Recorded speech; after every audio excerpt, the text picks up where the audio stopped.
Hi, I'm Madhubala Prabhu. So எல்லாருமே வந்து thumbnail பார்த்துட்டு தான் வந்திருப்பீங்க. Parents and examination அப்படின்னு இருந்திருக்கும். So ஒரு சில பேர் என்ன நினைச்சிட்டு இருப்பீங்க அப்படின்னா students and examinationன்றது ஓகே, teachers and examination கூட ஓகே, அது என்ன parents and examination அப்படின்னு டவுட் இருக்கும். And ஒரு சில பேருக்கு வந்துட்டு இந்த வீடியோ ஃபுல்லாவே வந்து parents வந்து எந்த மாதிரிலாம் ஹெல்ப் பண்ணணும் ஸ்டூடெண்ட்ஸ்க்கு எக்ஸாம் டைம்ல அப்படிங்கறது தான் இந்த வீடியோ அப்படின்னு போயிட்டு இருக்கோம். ஸோ எக்ஸாக்டா நான் என்ன பேச போறேன் அப்படின்னு உங்களுக்கு தெரியணும்னா இந்த வீடியோவை நீங்க ஸ்கிப் பண்ணாம பார்த்தா மட்டும்தான் தெரியும். அண்ட் நான் வந்து உங்களுக்கு ஒரு 2 க்ளூஸ் கொடுக்குறேன். ஒரு விஷயம் வந்து ஃபுல்லாவே இந்த வீடியோ வந்து எக்ஸாமினேஷனை பத்தி தான். அண்ட் செகண்ட் ஒன், பேரண்ட்ஸ் என்னெல்லாம் பண்ணணும் என்னெல்லாம் பண்ணக்கூடாதுன்றது கிடையாது. அண்ட் ஸ்டூடெண்ட்ஸ் வந்து என்னெல்லாம் பண்ணணும், எப்படி பண்ணணும், எதெல்லாம் பண்ணக்கூடாது அப்படிங்கிறது தான். ஸோ இந்த அளவுக்கு தான் நான் க்ளூ கொடுக்க முடியும். ஓவராலாக நான் க்ளூ கொடுக்க முடியாது. ஓவராலாக நான் என்ன பேசணும் அப்படின்னு நீங்கள் தெரிஞ்சுக்கணும்னா இந்த வீடியோவை ஸ்கிப் பண்ணாமல் கண்டினியூ பண்ணி பாருங்க. அண்ட் இப்போதான் ஃபர்ஸ்ட் டைம் நீங்கள் என்னோட வீடியோ பார்க்குறீங்க அப்படின்னா ப்ளீஸ் என்னோட சேனலை வந்து சப்ஸ்கிரைப் பண்ணிடுங்க. ஏன்னா உங்களோட சப்ஸ்கிரிப்ஷன்ஸ் தான் வந்து எனக்கு வந்து மோட்டிவேட்டாக இருக்கும். ஸோ அந்த மோட்டிவேஷன்ஸ் தான் வந்து எனக்கு வந்து அடுத்தடுத்த வீடியோஸ் பண்ணுறதுக்கு ஒரு ஊண்டுதலாக இருக்கும். ஸோ தயவு செய்து சப்ஸ்கிரைப் பண்ணிடுங்க. அண்ட் வாங்க வீடியோக்குள்ள போகலாம். எல்லாருக்கும் ஹாய். ஸோ எல்லாரும் வீடியோ வந்து ஸ்கிப் பண்ணாம பார்த்துட்டு இருக்கீங்கன்னு நம்புறேன். ஸோ எல்லாருக்கும் ஒரு கொஸ்டின் இருக்கும், லைக் ஏன் பேரண்ட்ஸ் அண்ட் எக்ஸாமினேஷன் தம்ப்நெயில் வச்சிருக்கீங்க, ஸ்டூடெண்ட்ஸ் பத்தி தான் பேச போறோம்னா எதுக்காக அப்படி அப்படின்னா, ஸோ எல்லாரோட பேரண்ட்ஸ்க்குமே வந்து பாத்தீங்கன்னா இன்னைக்கு இருக்க சொசைட்டில அவங்க தான் ரொம்ப டென்ஷன் ஆகுறது, ரொம்ப ஸ்ட்ரெஸ் எடுத்துக்கிறது எக்ஸாமினேஷனுக்காக.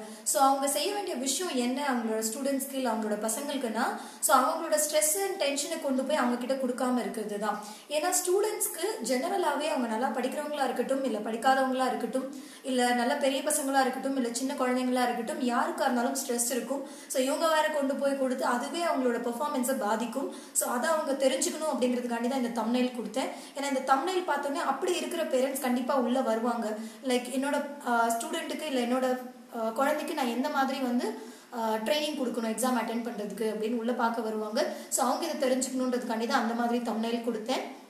அண்ட் இப்போ நான் வந்து ஸ்டூடெண்ட்ஸ்க்காக பேச போறேன், especially for all the people, like யாரா இருந்தாலும் எல்லா 10th ஸ்டாண்டர்ட் ஸ்டூடெண்ட்ஸ்க்குமே all the very best.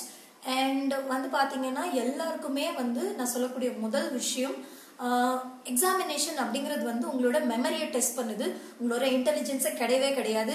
So நீங்க 40 மார்க்ஸ் எடுத்தாலும் அது நீங்க உழைச்சி எடுத்த மார்க்ஸ், 90 மார்க்ஸ் எடுத்தாலும் அது உங்களோட ஹார்ட் ஒர்க் தான். ஸோ எதுவா இருந்தாலும் be proud of yourself. Okay, so yeah, examination அப்படிங்கிறது வந்து பாத்தீங்கன்னா 2 பார்ட். ஒன்று வந்து ப்ரிப்பரேஷன், இன்னொன்று வந்து பாத்தீங்கன்னா ப்ரெசன்டேஷன்.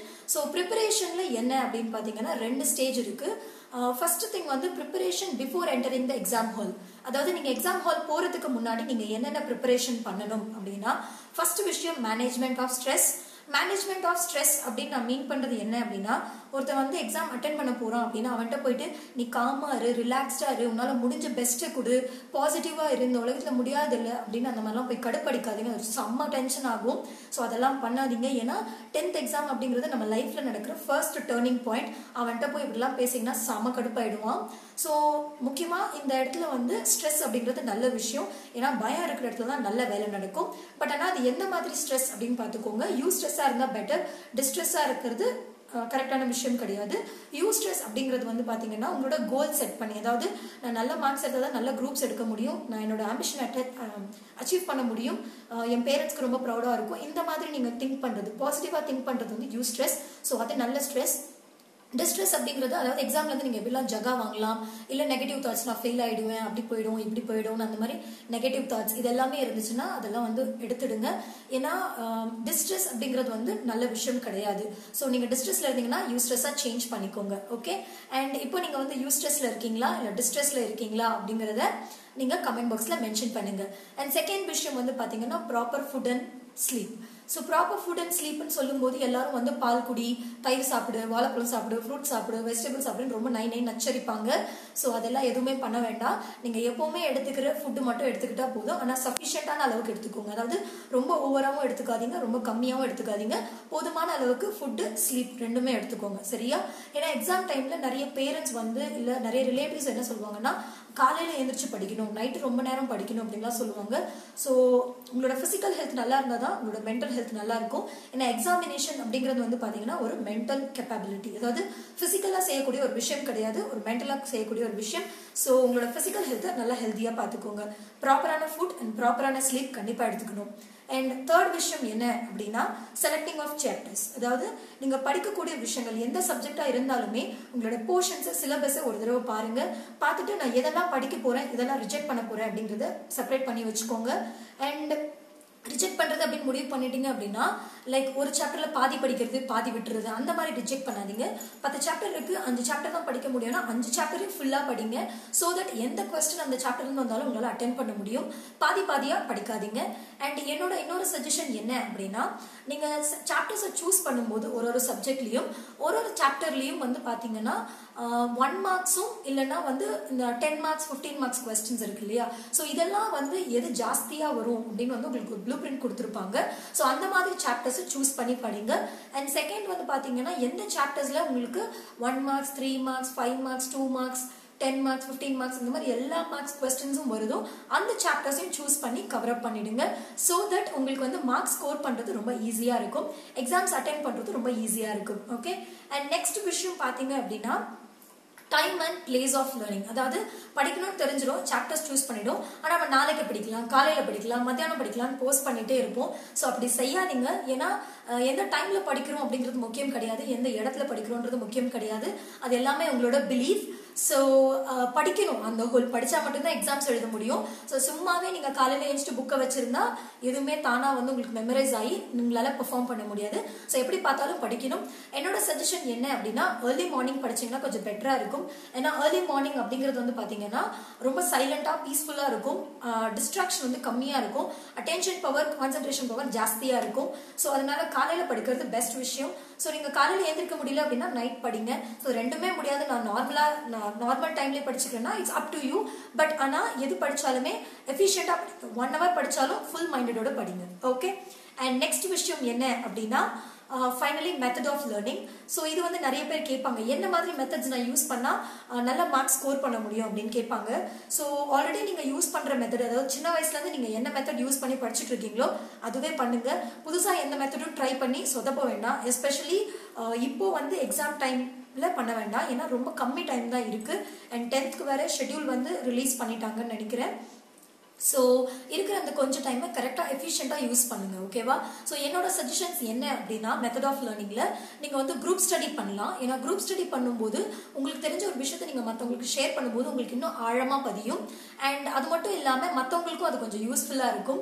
அண்ட் ஒரு சில விஷயங்கள் வந்து உங்களால் எல்லாமே கவர் பண்ண முடியாது. எக்ஸாம்பிள் பார்த்தீங்கன்னா இங்கிலீஷ் தமிழ்லாம் செகண்ட் பேப்பரில் உங்களுக்கு வந்து எஸ்ஏ ரைட்டிங்ஸ் அப்புறம் இந்த துணை பாடம் இதெல்லாம் வரும். ஸோ ஒரு கதையை பார்த்தீங்கன்னா 10-12 பேஜுக்கு இருக்கும்.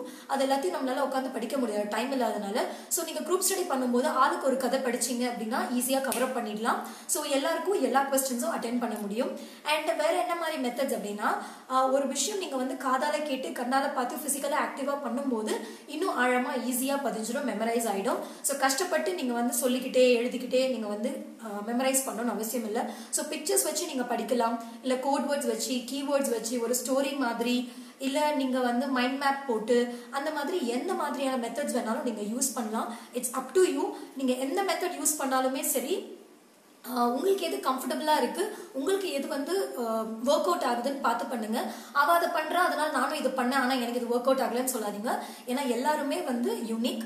ஸோ ஒருத்தருக்கு ஒரு மெத்தட் தான் செட் ஆகும். ஸோ அது பார்த்துக்கோங்க. ஓகே. ஸோ இதெல்லாம் தான் நீங்க வந்து எக்ஸாம் ஹாலுக்கு போறதுக்கு முன்னாடி பண்ணக்கூடிய ப்ரிப்பரேஷன். எக்ஸாம் ஹாலுக்கு அப்புறம் பண்ணக்கூடிய ப்ரிப்பரேஷன் ஒன்று இருக்கு. அதன் எக்ஸாம் ஹாலுக்கு அப்புறம் அப்படின்னு நிறைய பேர் கேட்பீங்க. பட் ஆக்சுவலா அதுதான் ரொம்ப முக்கியம். அதில் நீங்க மிஸ் பண்ணிட்டீங்க அப்படின்னா உங்களுக்கு வந்து தேவையில்லாத ஸ்ட்ரெஸ், பதட்டம், ஆங்ஸைட்டி, பேனிக் இது எல்லாமே வரும். ஸோ இதெல்லாம் வரும்போது அது உங்களோட பெர்ஃபார்மன்ஸை கண்டிப்பா பாதிக்கும். ஏன்னா எக்ஸாம் ஹால் போனதுக்கு அப்புறம் தான் நம்மளோட ரியலான விஷயமே நடக்கும். அதாவது எக்ஸாம்ஸை எழுத போறோம், முன்னாடி ப்ரிப்பேர் பண்றது பெரிய விஷயம் கிடையாது, அதை கரெக்டா நம்ம வந்து ப்ரெசென்ட் பண்ணணும், அது ரொம்ப முக்கியமான விஷயம். So preparation after entering the exam hall என்ன அப்படின்னா ஃபர்ஸ்ட் விஷயம் பங்க்சுவேஷன். டைமுக்கு போயிடுங்க அப்படின்றது அட்லீஸ்ட் ஒரு 5 நிமிஷம் முன்னாடியாவது எக்ஸாம் ஹால் போயிடுங்க.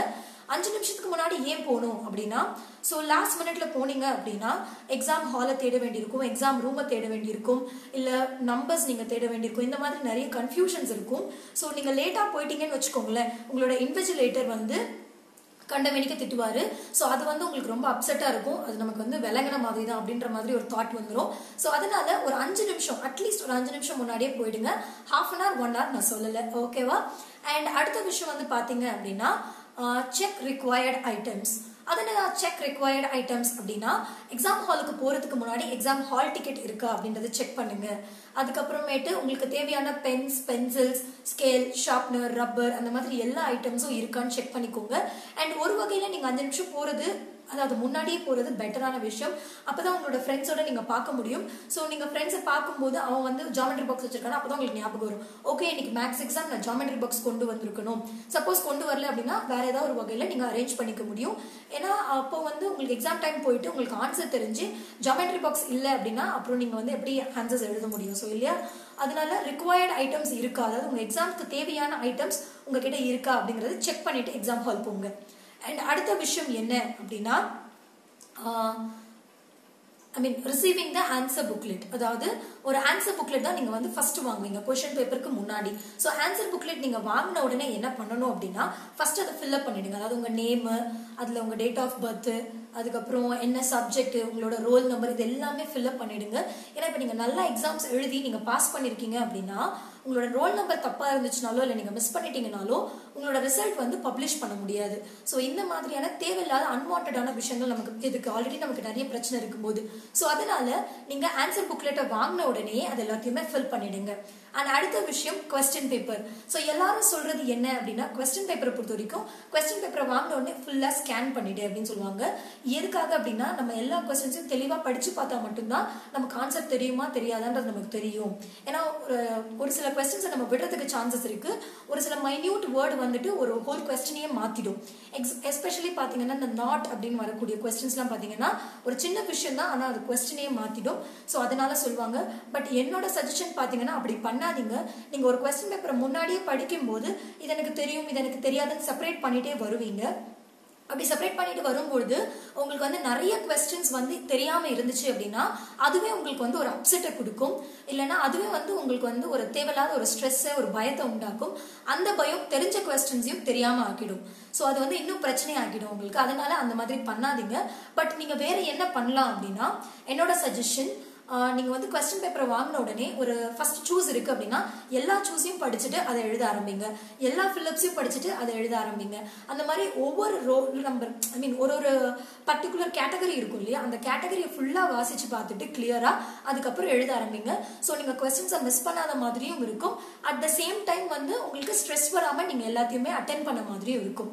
அண்ட் லாஸ்டா ஒரு விஷயம், நீங்க இதெல்லாம் பண்றதுக்கு முன்னாடி பண்ண வேண்டிய விஷயம், எக்ஸாம் ஹாலுக்குள்ள போறதுக்கு முன்னாடி சாப்பிட்டுட்டு போங்க.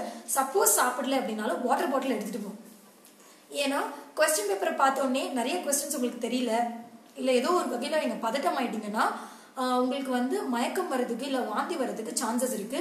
ஸோ அந்த மாதிரி டைம்ல நீங்க வந்து ஹேண்டில் பண்ண முடியாது. உங்களால எக்ஸாம் ஹால்லையும் அலோவ் பண்ண மாட்டாங்க ஒன்ஸ் நீங்க உள்ள போனதுக்கு அப்புறம். ஸோ இதெல்லாம் வந்து நமக்கு தேவையில்லாத வர தலைவலிகள். அதனால கொஞ்சம் ஒரு வாட்டர் பாட்டில் தண்ணி எடுத்துட்டு போயிட்டு கொஸ்டின் பேப்பர் வாங்கி படிச்சோன்னே உங்களுக்கு பதட்டமா இருக்கும்போது தண்ணி எடுத்துக்கிட்டீங்கன்னா அந்த சிம்டம்ஸ்லாம் கொஞ்சம் ஓரளவுக்கு வந்து செட்டில் டவுன் ஆகும். கொஞ்சம் ஈஸியா இருக்கும் உங்களுக்கு ஹேண்டில் பண்றதுக்கு. ஸோ இதெல்லாம் தான் வந்து நீங்க எக்ஸாம் ஹாலுக்கு போனதுக்கு அப்புறம் பண்ணக்கூடிய ப்ரிப்பரேஷன். ஸோ இப்போ உங்களுக்கு வந்து என்னெல்லாம் எப்படிலாம் ப்ரிப்பேர் பண்ணும் ஒரு எக்ஸாமுக்குங்கிறது தெளிவா புரிஞ்சிருக்கும்னு நினைக்கிறேன். பட் இதோட இந்த வீடியோ கம்ப்ளீட் ஆகல. பிரசன்டேஷன் அப்படிங்கிற ஒரு விஷயம் இருக்கு. ஸோ ப்ளீஸ் இந்த வீடியோவை ஸ்கிப் பண்ணாம பாருங்க. ஏன்னா நம்ம ஒரு வருஷம் மொத்தம் படிச்சதை அந்த 2 மணி நேரத்துல நம்ம எப்படி கொடுக்குறோம் அப்படிங்கறதுலதான் நம்மளோட வாழ்க்கையே இருக்கு. நம்மளோட மார்க்ஸ், நம்மளோட லைஃப், நம்மளோட அந்த கோல் அச்சீவ்மெண்ட் எல்லாமே இருக்கு. ஸோ அதனால ப்ளீஸ் வீடியோவை ஸ்கிப் பண்ணாம கண்டினியூ பண்ணி பாருங்க, ஓகேவா? அண்ட் முக்கியமா என்னோட வீடியோவை நீங்க இப்பதான் ஃபர்ஸ்ட் டைம் பாக்குறீங்க அப்படின்னா தயவு செய்து என்னோட சேனலை சப்ஸ்கிரைப் பண்ணிடுங்க. உங்களோட சப்ஸ்கிரிப்ஷன்ஸ் தான் எனக்கு மோட்டிவேஷனா இருக்கும். அந்த மோட்டிவேஷன்ஸ் தான் எனக்கு அடுத்தடுத்த வீடியோஸ் போடுறதுக்கு கொஞ்சம் ஒரு உண்டுதலா இருக்கும், ஒரு எனர்ஜியா இருக்கும். ஓகே,